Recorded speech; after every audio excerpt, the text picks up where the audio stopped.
So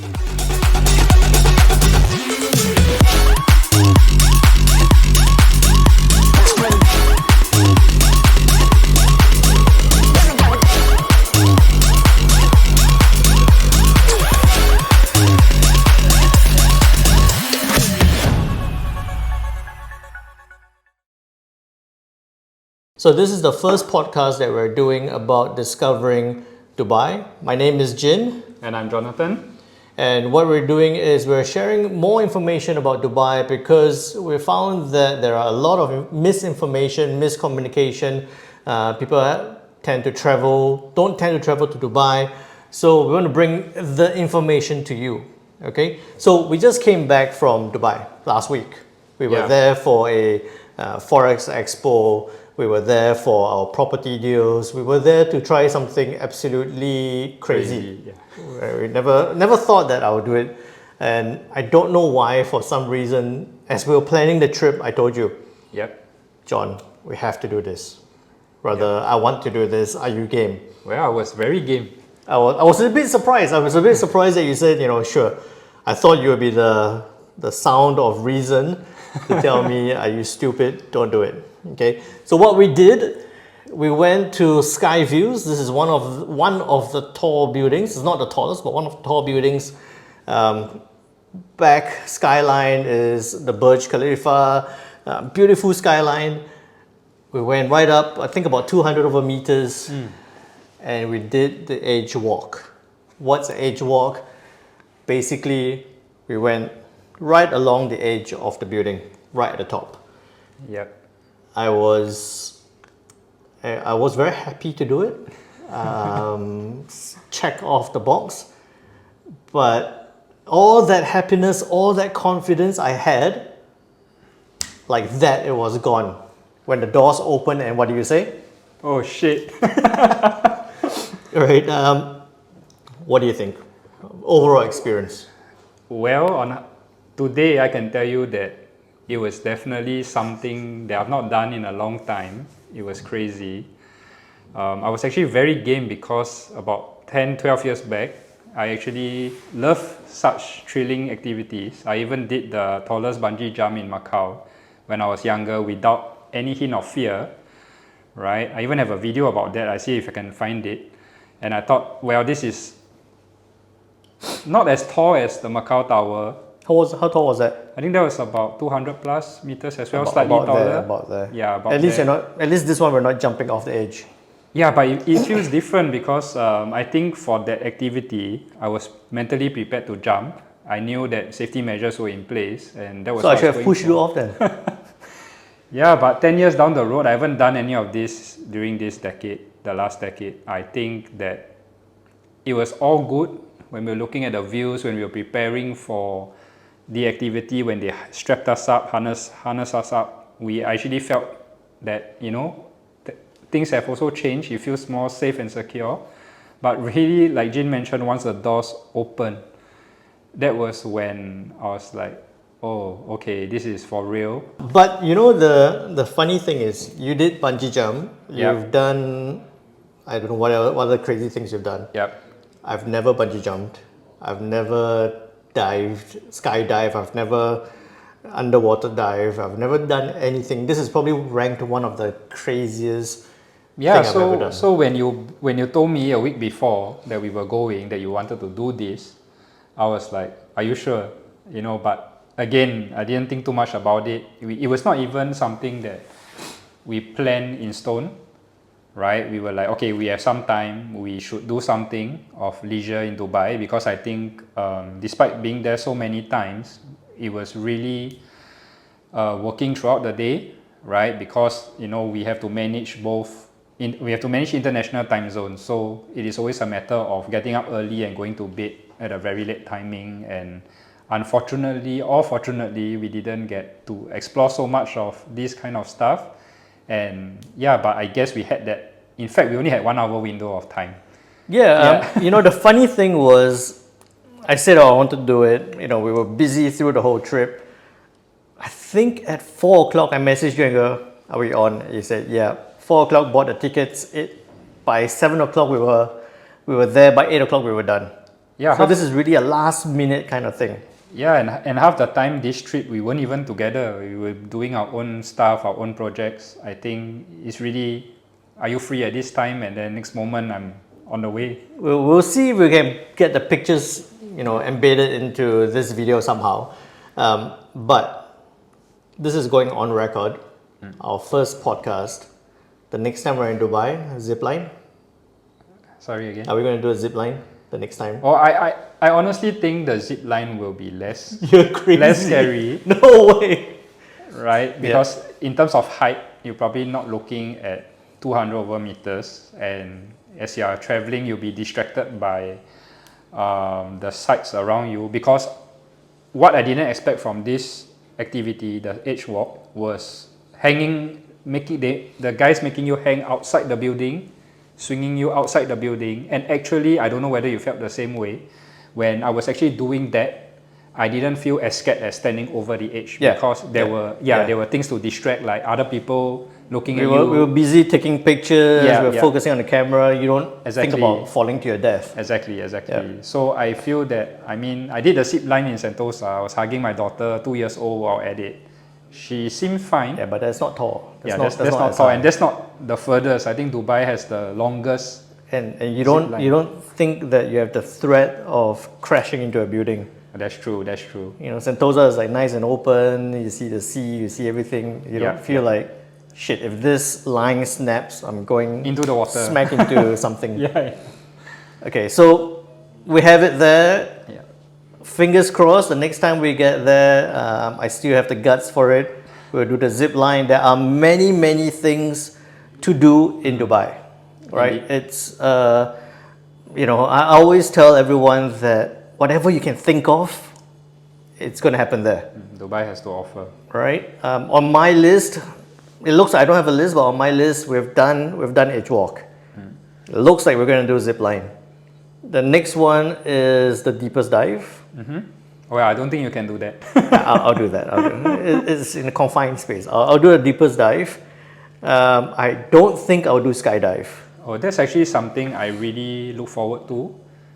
I haven't tried skydiving yet. It's something I always wanted to try. But because you only get it in places like Australia, in the US, and probably today many more places. But I think in terms of accessibility, in terms of planning our time around it, you can get it done very quickly in Dubai, and you get amazing views. They have 2 jumps. You have one over the palm, you have one over the desert. Yeah, so you actually, skydive into the city line. And Okay, you're on for that. Okay, I'll meet you on the ground. I'll meet you on the ground for that. Then there is the snow. I don't know what's it called. Snow City or. yeah, it's like a snow park for kids, for families. I'll do that. We'll do that at families, and we'll go there. What else? What else do we have? Well, they have tons of parks. They have Legoland. They have water parks. That's actually one thing I always forget about Legoland. Like we only heard about it last night again. I totally forgot. I totally not forgot. I didn't even know there was a Legoland there. So planning family trip, maybe something to go for as well. Yeah, and even from Dubai, if you are more adventurous, Abu Dhabi has a lot to offer as well. Ocean World and stuff It's like not. It's not that far away. Yeah, it's 1 hour drive. 1 hour's drive. Okay, so enough about all the craziness that you can get up to in Dubai. All right. Why we're talking about Dubai? We actually do help a lot of people like yourselves, probably watching right now, to get invested in Dubai. Right, get invested in Dubai because of through residential property, through commercial property. We have clients who we know who move to Dubai for work, for lifestyle, just to have a different approach of life to life as well. Yeah. What's the one thing that attracts you in Dubai? I don't think I can sum it all up in one thing. Okay, wait. The first impression, the first thing that caught your attention. The first thing that caught my attention was really the people, right? I think I was there the first time in 2018. It was really on a business trip. And one of the main tasks that I'm there to do is not really to get deals over the line, but to really set up a presence So what about the people that you like? Do they look good? Do they smell great? What do you like about the people? Well, haven't came too close to them to find out what they smell like, but I feel it's really the diversity, right? Because I'm not sure if you guys know, Dubai there's 200 over nationalities in Dubai, and the demographic of the people there are actually 90% foreigners. So you get the diversity of cultures, of people, of backgrounds, okay, but yet Dubai is still a very young city, right, in terms of their history of development. So many of these people, they came, well, from anywhere from few months up to 10 years back, Yep. right, and 10 years back, 15 years back, Dubai still doesn't look like what it looks like today, right? So I feel that all these people, they come with one idea only, which is there may be push factors in their home countries. They are looking for a better future. Dubai has that pull factor that attracts them, and then they come and they all want to make it in Dubai, whether it's for a better future, whether it's to get out of some trouble they have at home, right? So with this mentality, they are very accepting of each other. In terms of where you come from, it's not relevant anymore, because on top of everybody's mind, it's I'm coming here to be successful, right? So a lot of things are tolerated, are embraced, right? And they always want to help you. And the same thing, when you get there, you also feel like you want to help them. And this is actually a feeling that is very familiar, because in Singapore, you do get you get the same diversity, maybe not on that scale. I thought you were going to say it's a familiar feeling because you're such a helpful person and you want to help everyone and everyone wants to help you. No. But yeah, but you do see a lot of traits that Singapore has. It's just that maybe we are made up of more major groups of ethnicity, and I think, and again, not in a bad way. I think it's more the Asian culture that we want to help, but we're a little bit more reserved. That's right. We're a little bit more to ourselves. We keep within our community, so it's a bit more of the Asian culture. Yep. One thing that to add on to that is, you look at Dubai. At the very start, it was a trading port. Right, and fishing port, even fishing trading port. Wait, that sounds like Singapore, right? But what I've seen, I've traveled to many parts of the world. Every place that is a trading port, the networking, the cultural networking is very high. Yes. Because you can't get anywhere in a trading area where you don't speak to people. Yep. So everyone's very open, everyone wants to help. The locals, you would think that they might go look at tourists and say, you're a tourist, I'm not going to talk to you. And that happens a lot in other parts of the world. Here, the locals, I was there, started talking to someone. Oh yeah, you had that conversation. This is when, join us for coffee, and we started talking as if we were friends from 10 years ago. Indeed. So yeah, I agree. The people there, friendly, open, always willing to help, always willing to network. Yes. I remember the story that you told me where you met one guy. After the lunch, you had another 3 more meetings because of that one meeting. Yeah, so I was telling you, right, that sometimes when we plan to go to Dubai, we don't have a full schedule, right? But always leave some room, because everybody you're going to meet is going to multiply your meetings. Right, you might want to find somebody, for example, FX Expo. We wanted to do FX related work.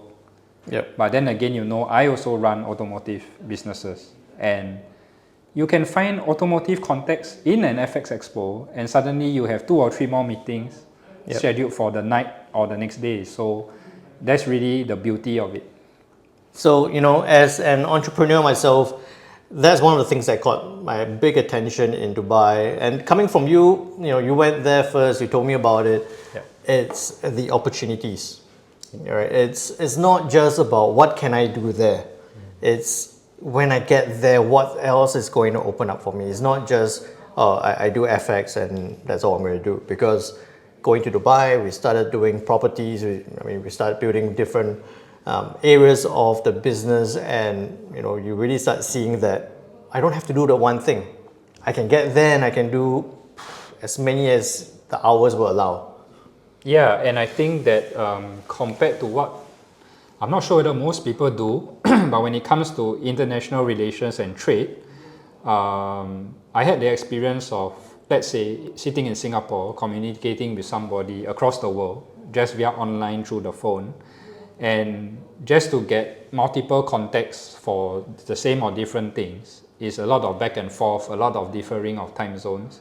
But when you're actually there, it's like the melting pot of the meeting place, center of the world, right, where everybody comes from somewhere and you just get the discussion off the bat face to face. More opportunities. Yeah. More discussions, more opportunities. A lot more fun as well, because it's not just meetings like that. Yeah. People, let me think about it. I don't think I've been in a meeting room in Dubai. Yeah, never. It's always meeting over coffee, beer and a whiskey, or over a meal. It's always a casual but very effective meeting. Yeah, most of the times, even in the car. Yeah. Or through the phone, you're just constantly contacting someone. Yeah. Okay, so that's your first one. The people, for me, is the opportunities. We've gone back many times now. What keeps you going back? Apart from business, what keeps you going back? I think for me personally is that I feel, like we mentioned earlier, I have not done a lot of leisure activities. I hope to do more in the future, right? But right now, that's not of importance, because personally, I do have also a goal to eventually relocate to Dubai, right? Same here. Yeah. So there are two factors. One, I feel that it's going to bring the opportunities, it's going to lower some cost of living, as much as, again, back to the first part, everybody thinks that it's expensive to be there, right? And really to be spending 100% of my time harnessing these opportunities. Talking about being expensive to be there. Yeah. All right. Just sharing. Again, the most recent trip that we did, I think we're going to keep talking about the most recent trip and then start casting back to further trips before. The last trip we went into the Lamborghini showroom. Yep. Just to put it out there. How much is one of it? Starting from 500k Sing, about 1.5 million dirham, not for a base spec. Not for a base one. Yeah, not for a base spec, fully spec. I know the brands of cars. I don't know shit else about cars, right? So this is, if on a scale of 1 to 5, where it's not the base, which is 1, how close is it to 5? 5. Oh, so it's top of the range. Yep. Okay. Top of range, 500,000 Sing. Yep. Which is 1.5 million dirhams. How much is it in Singapore? Well, to be honest, I don't know the exact figure, because give me a ballpark. I'm not buying. I would guess above $1 million Singapore, and maybe even mid 1 to 2. So about double. 2.5, triple. Double to 3 times the price. Yeah. So it's not entirely the most expensive place to be at. Yeah, it's not. Okay. But I will put a bit of a disclaimer to that. Some things do get expensive. Yep, like the Kareem. Kareem. Okay, what is Kareem? Kareem is basically an app, very similar to what we have in Asia, like Grab. It's like a super app. Okay, it's a super app where you have transport, you have rides, you can book your rides to wherever you want. You can order food. Yeah, you can order food. My screen just went out. Yeah. Never mind. You can order food. Get stuff delivered. You can get stuff delivered. We still got a nice background, that's fine. I used Kareem the most recent one. I ordered something, they delivered it to me. It's a tech thing that we're using right now. Yep. So it's a super app. Yep. Even services. But a ride, 20 minutes. a 20-minute ride. 15 km around there. Okay, man with the details. 20-minute ride, 15 kilometers is roughly about $40. $40. In Singapore? I don't know. Well, it's not that far off. Really? Yeah, it's not that far off, but you're looking at maybe high 20s to low 30s. Yeah, so it's about half price. It's about half price, right? So there are things that will be more expensive. There are things that are cheaper. Sometimes, meals can be more expensive. Some meals we've gone for, I looked at the price and I'm like, what the heck? Yeah, and you don't really get the option like in Singapore or other countries in Asia where you get street food, hawker food. I think there are. We just haven't explored it yet. Probably. Or we probably haven't explored it and got to that point. Well, I'm sure there are. I saw videos of it, Yeah. but probably in terms of accessibility, right? In the main city, the main hub of Dubai, really not often seen. In fact, we haven't seen any, right? You probably need to travel to the old Dubai, right, where they ply their trade, and food is all about convenience as well. Yep. So just traveling 20 minutes, half an hour to save on $20, $10. It may mean a lot to some, but I think in terms of practicality, you don't get the convenience. And we're busy anyway. Okay, but let me ask you that. Without getting any flack from anyone in Dubai or anyone watching, this is honest opinions. Do you like the local food? I do actually. Okay, same here. Well, I do, but yeah, it's good to know. Yep. It's not something that you would absolutely look at it and go like, it's something that you won't eat. It's not something unfamiliar to us as well. So, food's good. Yeah, and adding to that, unlike most countries, you don't find the presence of local food like in your face everywhere. In fact, the feeling you get is really of an international city where the local food looks like an international spread, an international buffet, where you get Iranian restaurants, Turkish restaurants, Japanese food. I mean, we had Japanese food, Singaporean food even, right? Of course, I have my laksa. I have my laksa there, yep. Doesn't taste 100%, but I would say 85%, right? Chinese food, we had Chinese food at the Atlantis. Yeah, that was good. Right, which was surprising because I never expected the best hotel in Dubai to have a Chinese restaurant on the roof. Shout out Ling Ling, right? Yeah. Comment and sponsor us another trip there. I don't mind. Ling Ling, we'll hashtag you. Yep. Yeah, so that's really the feeling I get. Okay, so this is a discovering Dubai. We've talked about exciting things to do. We've talked about things that are cheap, things that are expensive. We've talked about food. Let's get to the main topic, property. Okay, why do you think that? This is a series of podcasts, so we're going to talk about different aspects on different episodes. Give me a number one reason why you think anyone should invest in Dubai. The number one reason is due to the future potential that Dubai has versus where it is today. So where it is today and the future potential. Yes. But the common question that we get, we speak to investors all the time, and the common question we get is, it's at the peak. It's all-time high. Do you think it's going to continue going up? Yes, I think so. Why? No doubt, I cannot guarantee that it will be a straight line, as with all market prices, right? You will see an eventual uptrend, or rather a continuing uptrend. There might be troughs in the middle, right? But I don't see it being too big of a dip, right? Because we really need to look at more deeper factors when it comes to this analysis, and probably we can talk more in depth in future videos. But basically, we need to see what the government plans, right, in the next 20 years. They do have a 2040 plan, which we could talk more about. We will do a special episode about the 2040, because it's not just about real estate for 2040. 2040 plan is about sustainability, is about population, is about entrepreneurship, businesses, the rail network. It's a comprehensive plan, master plan that it's one of the most comprehensive I've ever seen. Right, so we'll do another episode about that. Yep. So it's really is really what are the factors, right, that will balance the supply and the demand, right? And we need to see what drives the supply and what drives the demand, and eventually prices are determined by this balance or imbalance. Okay. Yeah. So you are relatively, and we're not holding you to this, all right? I'm in it together. We're not holding anyone to this, but we do believe that while the market in Dubai could be at this point an all-time high, Yeah. there is more potential for upside.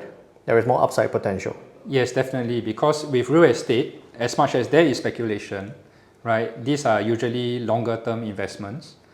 And I believe that this high would continue to grow, right? Because just based on one fact is that I don't think people feel that Dubai is of any lesser a city than any other matured city. Yep. And if you are there, or if you've seen videos online, they are still improving.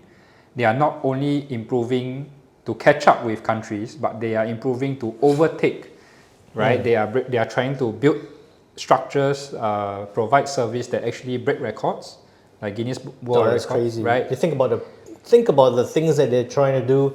They have the Burj, the tallest building in the world. Yeah. There's going to be another one which is going to be taller than the Burj. Yes. They're just fighting, trying to outdo each other. It's not even the rest of the world anymore. Yeah, so they are going for, they are not trying to be good, they are trying to be the best, right? Yep. So with how I see it, why I'm confident in the uptrend, okay, of property prices is because I know that with elements of the 2040 plan, demand is going to be sustained.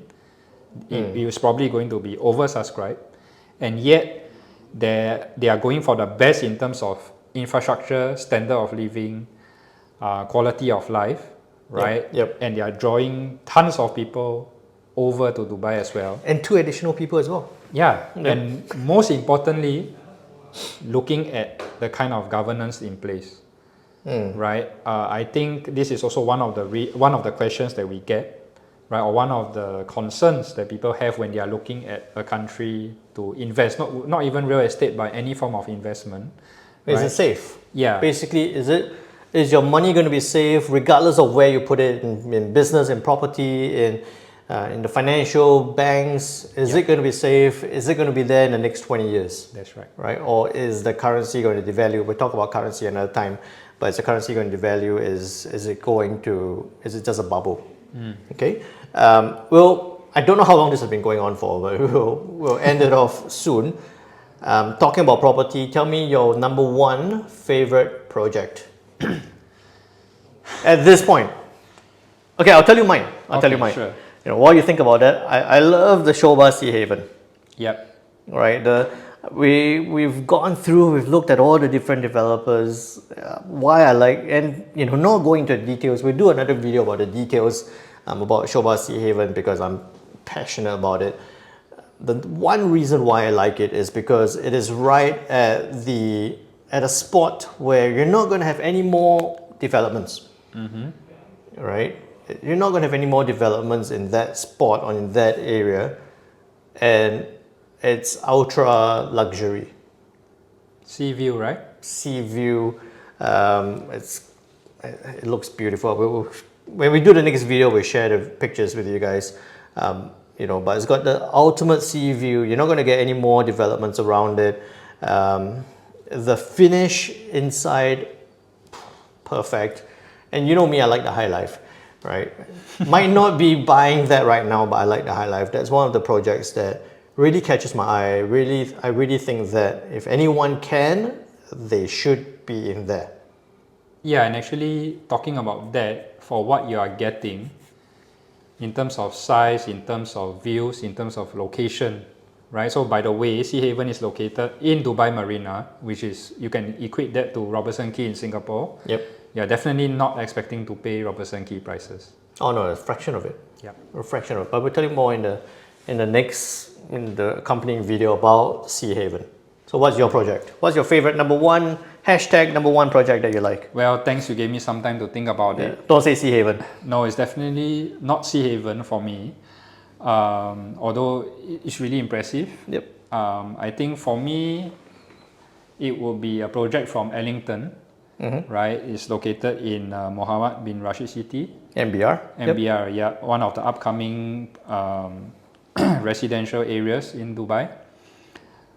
It's called Ellington Sanctuary, if I'm not wrong.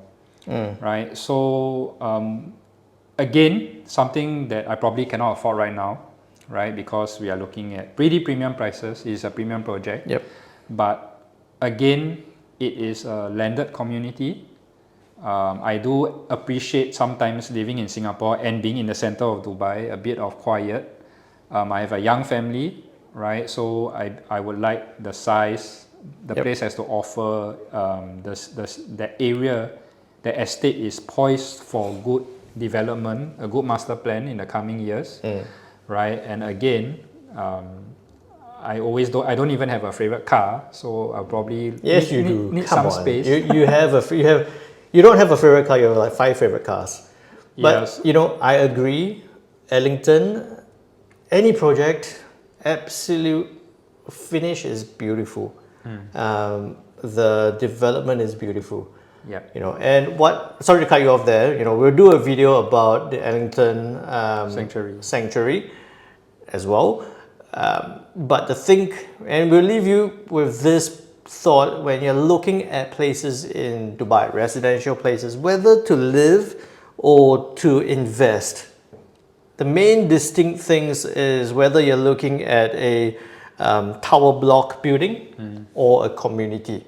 That's the main two big difference. Apart from location, which we all know when you're buying property. It's, would you like to live in a community where, you have schools, you have hospitals, retail, all that in a big span of place, or a tower block, right? You still get some retail, you still get some stuff as a mixed-use development, but it's most likely in the middle of the city, is busier, you get a bit more traffic, or a community, right? So think about it. Do you like the community space, or do you like the tower block kind of developments? Put it in the comments, let us know. If you're familiar with places in Dubai and you are looking, or you want us to talk about any specific projects, right? We've been there, we've met pretty much all the developers. Put in the comments, let us know if we should be looking at any particular projects. We'll be happy to share with you our points of view, whether it's something you should buy. Is there good potential? What's the cash flow, ROI kind of numbers? Good investment or good residential living space? We'll get through that. Leave in the comments and we'll give you the info. Right? But for now, I hope you enjoyed the first episode. I'm looking forward to the next episode as we ramble and banter on about more things and how much we love Dubai. I'm Jin. I'm John. We'll see you again. See you. Take care now. Take care. Bye-bye.